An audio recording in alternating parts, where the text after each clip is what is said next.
Hey guys, how's it going? It's your boy M.K.S here, back in another video to make sure Facebook is recording as well. I hope both record as well as possible, or at least one of them, so I have at least one copy, if not two, of this video. As I said before, I'd love to record in as many places as possible, as in video sharing platforms as possible.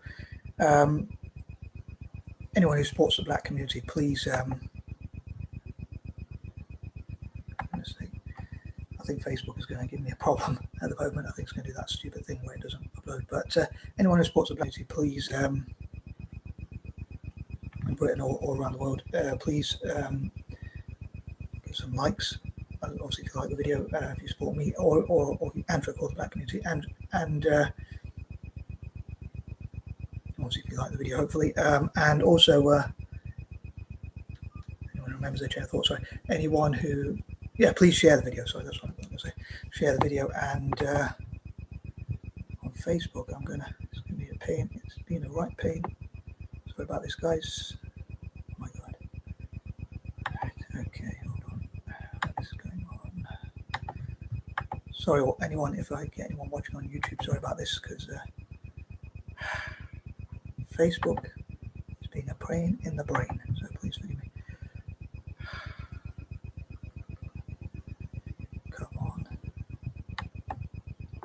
Sometimes it does this. I've had to, in some occasions, upload it so many times.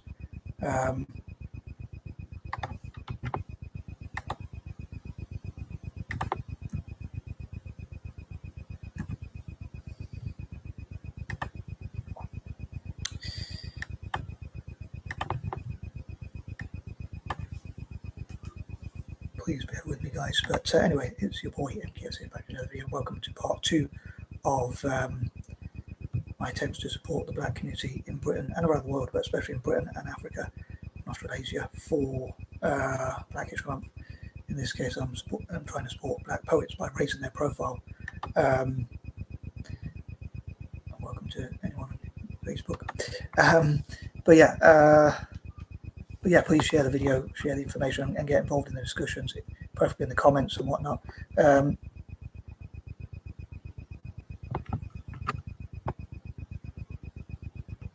Sorry, I'm just fidgeting there. But yeah, please get involved in the discussion, share the video, and get chatting away about how to support black poets in the comments. In this case, I would love to do the same for, like, I hope I get around to this year, if not next year, maybe get around to finding out about as much as I can about and raising the profile of black entrepreneurs, business people, entrepreneurs, CEOs, MDs, chairmen, chairwomen, black women in business, and all sorts of things like that. So yeah, 40 of each of those things, black architects, designers, and all sorts of different things.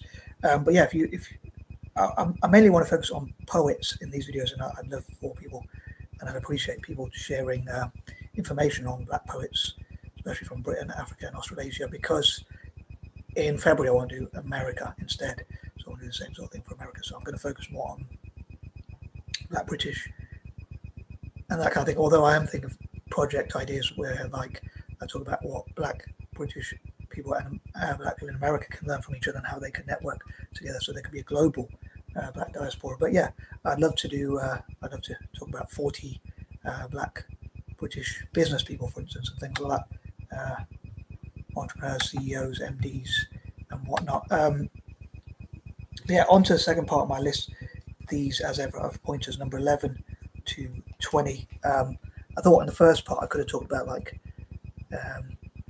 I know I mentioned it before, but I thought it would be a bit off topic, but I thought I could have talked a bit about, like, black people improving relations with the towns through football, towns improving relations with black people through football, soccer, or whatever you want to call it, so like practicing together and that kind of thing. So I have to mention, like, Italy benefiting from migration in football, at least, just like France has done, and welcoming migrants to football teams and all that. I suppose it kind of already has happened. There could be specific teams for migrants, and this could be some sort of mixed with the so-called indigenous people and with migrants. I say so-called because who knows where their ancestry comes from. I think a lot of people in Italy, their ancestry comes from Germany, Greece, probably even Arab nations, Spain, and other places probably.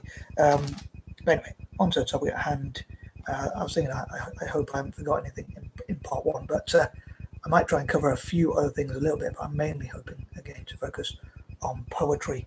I was hoping, and in an ideal world, in my dream world, I would love to talk about, finish off part 4 of what I was covering last week, but I don't think I'm going to get to it. So anyway, having said that, I'll try and get to the point as quick as possible. So number 11, Valerie Bloom. And now, to be honest, I haven't really, just like with some of the people on this list, quite a few of them, I haven't really, due to my impatience, lack of attention span, impatience, or I suppose it all goes hand in glove, and also my disorganization, organizing time and things like that.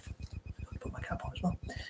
I didn't really read much about Valerie Bloom, but again, the point of these videos is, and here's where I have to focus on where I'm in this list, but the point of these videos is to raise the profile of these people.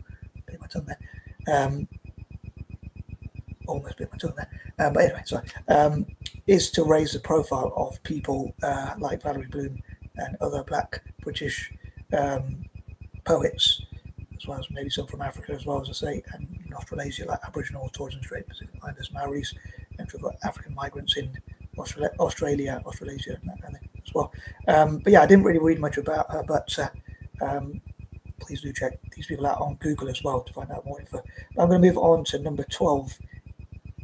Again, sorry if I butcher any of the pronunciations as I said in part 1, but number 12 could be Edward Kamau.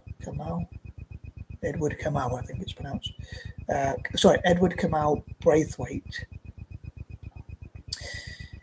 He is a poet of Caribbean resilience and identity. Sorry, read my own writing there.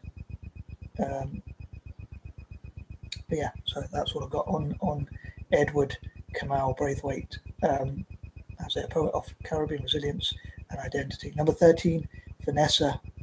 Again, this is going to be hard for me to pronounce. Kisule. Number 14, Worcestershire. I grew up in Leicestershire in England, so I probably should know how to pronounce Shire. But Worcestershire is number 14. Again, this is, I said in part 1, this is not really in any particular order. Number 15, I'm going to try and read my own writing. I think it says, Caleb Femi. I thought it said Edel, but it says Caleb Femi. That's number 15. He is a Nigerian British film director, photographer, and former Young People's Laureate for London. His debut poetry collection was called Poor. He was awarded a Forward Prize for Poetry. I don't know a huge amount about that, but I forgot to say in part 1 as well in the intro, I meant to say my middle name in English. My middle name from, I think it's Hindi, although my ancestry on mum's side is Punjabi, but my mum gave me a Hindi name for my middle name, which is Kavit, which means poet in English. Hence M.K.S, Michael Kavit. I don't want to give too much information about myself, but I think I'll leave it at that. But yeah, he won a Forward Prize for Poetry. Seems like he's done quite a bit. He has written several poems. He's written several poems. Number 16, Roger Robinson, a writer, educator, lecturer on poetry, and a mentor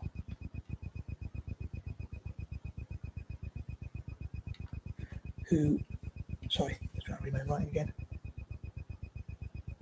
has taught and performed worldwide. Sorry, I wrote right to the edge of the page. Sorry, I'm struggling to read my mind there. Sorry, or it was. He has taught and performed worldwide. Number 17, Kay Miller is a Jamaican poet, fiction writer, essayist, blogger, and a professor of creative writing. 18, J Chambers, I assume J's either short for John or James, I would imagine. J Chambers, that's what I read his name as on when I searched for the info on the website. Jay wrote this amazing poem to kick off Black History Month. I think this was on the Blue Peter website page. Blue Peter for those who don't know, is a British show. It's normally for kids. I don't know a huge amount about it. I probably watched it a bit when I was younger. And he wrote a poem especially for the show.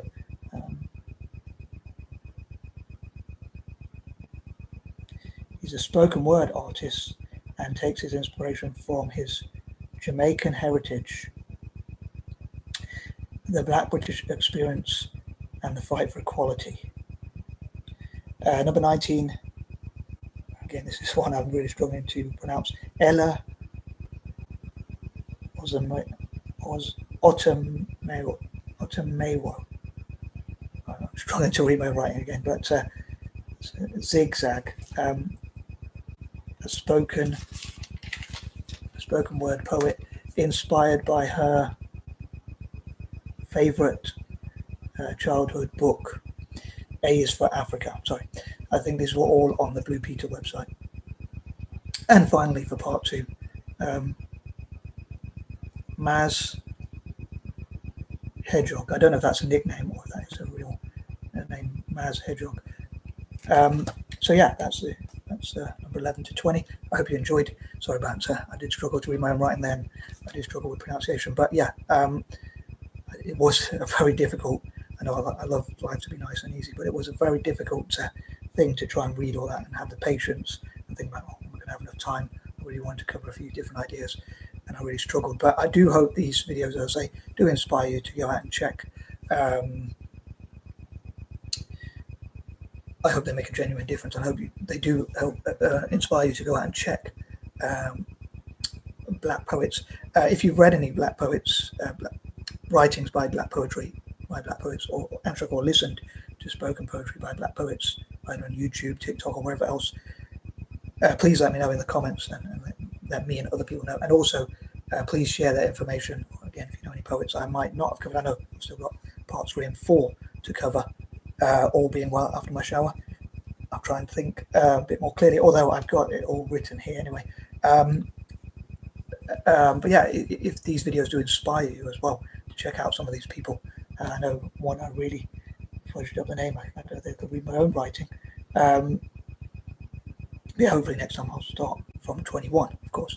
So you have to remember where I'm on the list as well. But yeah, if these videos do inspire you to check out other Black British or African or general Black poets, either spoken poetry or even buy some of their books or whatever, and check out more info on them and support their works, please let me know. I'd really love to know if these videos are making a genuine difference, and if there's something I could do better to support the Black community for Black History Month. As I have really messed up with the time, as I would have loved to have finished off parts 3 and 4 and part 4 from last week, but hopefully I'll do that next week. So I don't think, ideally I'd really get to it and finish off the whole lot tonight and part 4 from last week, which I didn't finish. But yeah, in point number 19, I forgot to mention as well, I know I was covering this list of poets a bit off topic, but I would love to support Black women in tech and things like that. And for point number 19 and 20, I wanted to cover things like supporting Black women specifically as poets, artists, writers, architects, engineers, designers, entrepreneurs, business people, business women, chairwomen, MDs, managing directors, CEOs, chief executive officers, CFOs, and people involved in business enterprise. Again, architecture, design,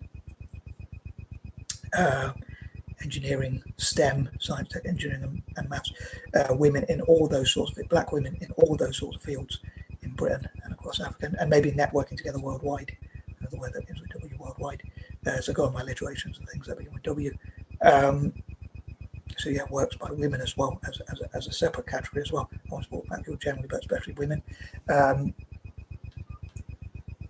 yeah, if you think of any black women poets that I might not cover, please do cover those as well.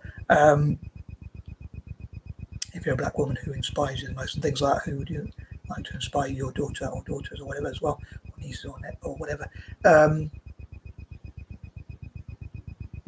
But yeah, sorry, just trying to think there's something else I was going to cover. But yeah, black women in politics, business, tech, STEM generally, as MDs, managing directors, CEOs, chief executive officers, as they chairwomen, networking together worldwide, supporting each other, uplifting each other, saying positive things about each other, lifting each other up, bringing each other up rather than putting each other down, and things like that. But yeah, I know I wanted to mainly focus on the poetry, but I thought I could cover other areas as well, like I say, black women as poets as well, and artists and writers, and again, designers, architects, and all that. I think I'm probably going around in circles, but I'm just trying to think if there's something I've missed or forgotten. I think what I'm going to do is drink the rest of my tea and go for my shower.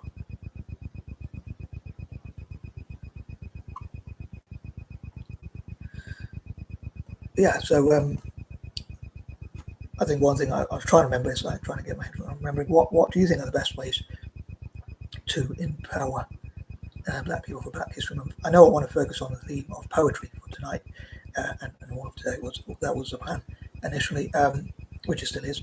Obviously, it's now night, so it's not going to be in the daytime, but for these 24 hours, that was the main plan. But yeah, what are some of the areas, for instance, that can empower black women? Is business one of the top areas, or does it depend on the individual? Could it be engineering or architecture or design? Or I suppose some people say business isn't for everyone if you're not going to put the work in or whatever. So it does depend on the individual. Like one thing that puts me off is I know I'm not a hard-working person. I don't have a hard-working bone in my body. I like it to be nice and easy. Anyway, on that note, I'm out. Peace and love.